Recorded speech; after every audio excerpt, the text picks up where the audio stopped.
प्रश्नोत्तर 72। तुमने प्रश्नोत्तर 71 में ऐसा बताया कि ये शास्त्र विहित होने से मत्स्य युगल करने और निकालने में कोई दोष नहीं लगता। शास्त्र विहित है वो तो समझ में आ गया, क्योंकि ये श्राद्ध विधि, धर्म संग्रह वगैरह कई जगह पर अष्टमंगल का आलेखन करने का कहा है।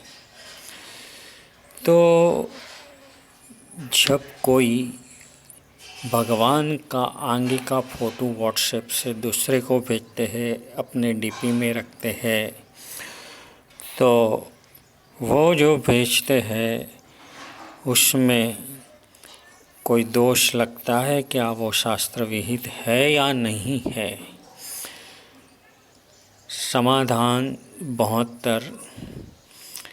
शास्त्र विहित जो मत्स्य युगल बताया है, वो मत्स्य युगल के आलेखन के दृष्टांत को लेकर के जिन लोगों ने ये रंगोलियाँ बाद में फ़ोटो व्हाट्सएप से लेकर के आगे के फ़ोटो दूसरों को दर्शन कराने बहाने एक दूसरों को भेजने का रखा है, वो भी अशास्त्रीय ही है। और साथ ही साथ हमने बताया उसी तरह कोई भी पत्रिका में ऐसा बेइंद्रिय से पंचेंद्रिय तक की कोई भी फ़ोटो नहीं होनी चाहिए।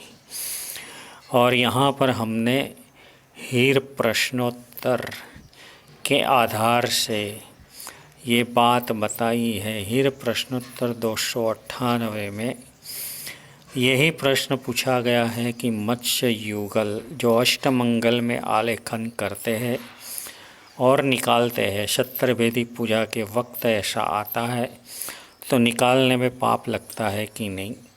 ये प्रश्न के आधार से भी हम नक्की कर सकते हैं कि ऐसे कोई भी जीव का फ़ोटो वगैरह निकालना पाप है।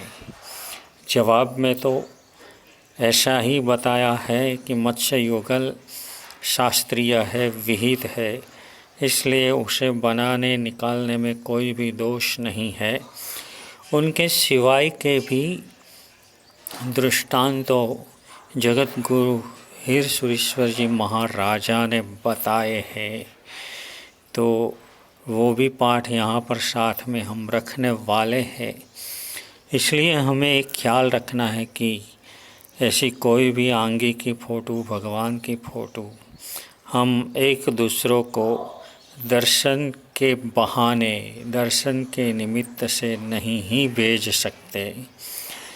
अगर उसे दर्शन करना है तो तुम वहाँ पर उसे बुला सकते हो, अगर नहीं आ सकते हैं तो लो ये तुमको फ़ोटो भेजा, उसका तुम दर्शन करना।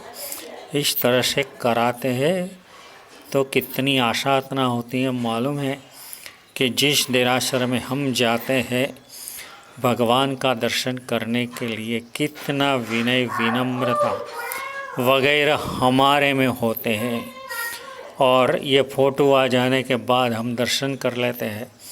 वो देरासर में जिस तरह से करते हैं उसी तरह से करते हैं क्या?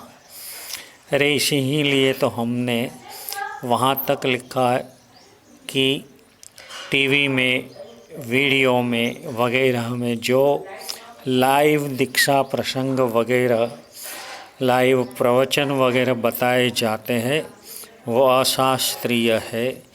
क्योंकि टीवी में देख करके उसको कोई वंदन नहीं करते, बिना वंदन किए हम व्याख्यान सुन भी नहीं सकते हैं। इसलिए ऐसी कोई भी जो चीज़ शास्त्र विरुद्ध है वो मत्स्य युगल के दृष्टांत से शास्त्रीय है ऐसा साबित नहीं किया जा सकता। ये खास ख्याल रखना है।